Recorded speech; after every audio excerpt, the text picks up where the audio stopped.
All right. Another year. Thank God. We're back with another year going over the Tennessee Titans draft 2024. Second year with new GM Rand Carthon. He said it himself. This is more so the first draft, the official first draft, which leads me to believe that last year's draft, just based off of what has been said, is more than likely a representation of what Vrabel wanted to do. Yes, Rand Carthon has some say last year, but I really think based off of those words, that's what makes most sense to me.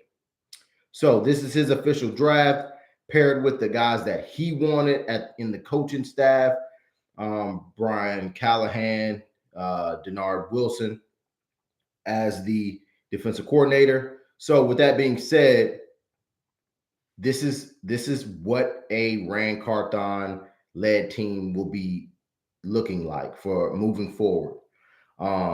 His DNA is now on this team officially. There's no takebacks. So with that being said, first minute into this live, Tennessee Titans took Alabama offensive tackle JC Latham, the behemoth of a man, 6'5", 6'6", 340, 342. The video that I said prior, these are just, a lot of the analytics that I'll use in these descriptions are just to massage your brain of the objective data that humans love. But I'm going to get down to who is the player on the field, how does he project moving forward, how do I feel about the pick, because after I do all of these picks for the Titans, I'm going to do what I would do type of draft, which I always do live since 2019, I believe, sharing it with you guys at least. So with that being said, JC Latham, do I like the pick? Yes, I like the pick. I like the pick for this said Tennessee Titans team led by this said leadership. They had to do what made the most sense. They had to be prudent. They had to be practical.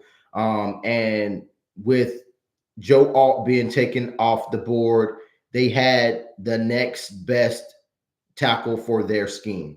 And that's a big physical, big-handed, strong-handed space eater, if you say, on the offensive side. That's going to hold his ground. In the run game, he's going to be able to create lanes for the runners. And in the pass game, he's going to be able to hold off defenders. Now, the Tennessee Titans are changing a philosophy that they've always had. For whatever reason, the Tennessee Titans have always had hard-nosed, usually former players that ran a certain brand of offense outside of, I guess, Ken Wisenhunt. They're going to run first, play action, deep shots, intermediate, and they're going to tote that rock about 30 times a game. Now with Brian Callahan, a lot of people call him Callie. I'm not going to call him Callie. I'm going to call him Coach Callahan, Brian Callahan, and Papa Callahan, his dad, which I'm going to talk about later. Is he's going to use more of a 11 personnel. What does that mean? One running back, one tight end. Therefore, there will be 3 wide receivers on the field for the majority.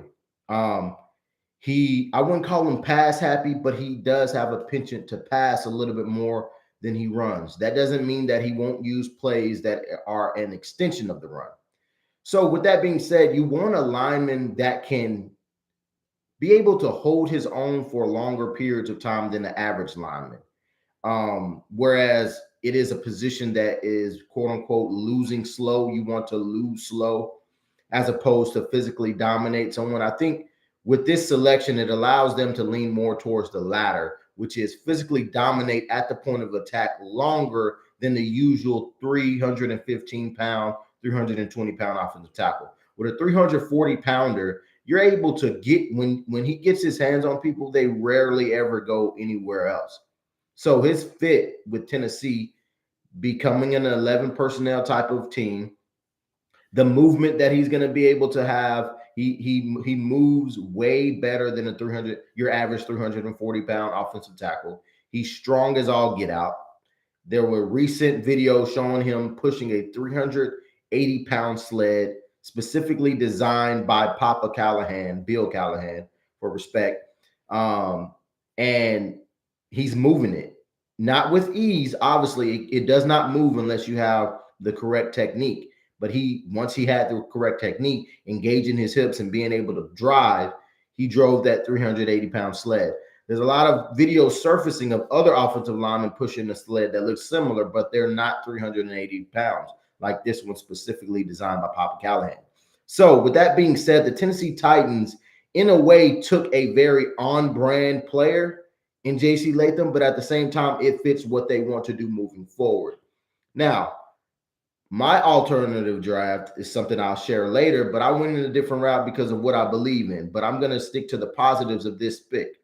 This pick moving forward, it's really a win-win because, one, you stave off the crowd that said, hey, we want a lineman. We were very bad last year at protecting the quarterbacks, whether it was Ryan Tannehill, Malik Willis, or Will Levis. We just couldn't protect him, especially on the left side, which JC Latham projects to be a left tackle, right tackle.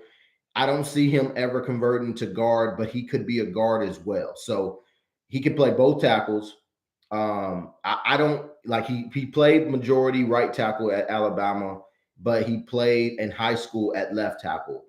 A lot of times that is a tough transition for certain players, but by all accounts, JC Latham is doing the work, calling up players that made the transition.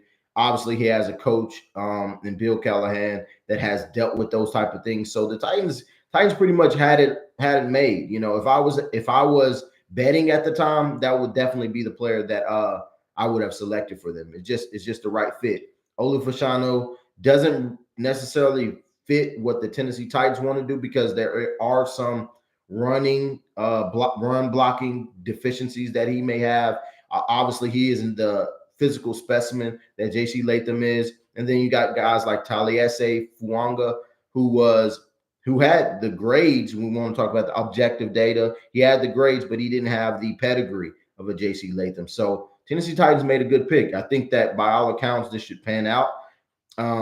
He doesn't have any injuries. There is nothing within his movement that projects that. The only thing I would say is players that are around that weight limit, even though it is an offensive lineman, players that are around that weight, they do have a shorter shelf life than a lot of players. You know, a lot of people talk about the bad pick in Isaiah Wilson.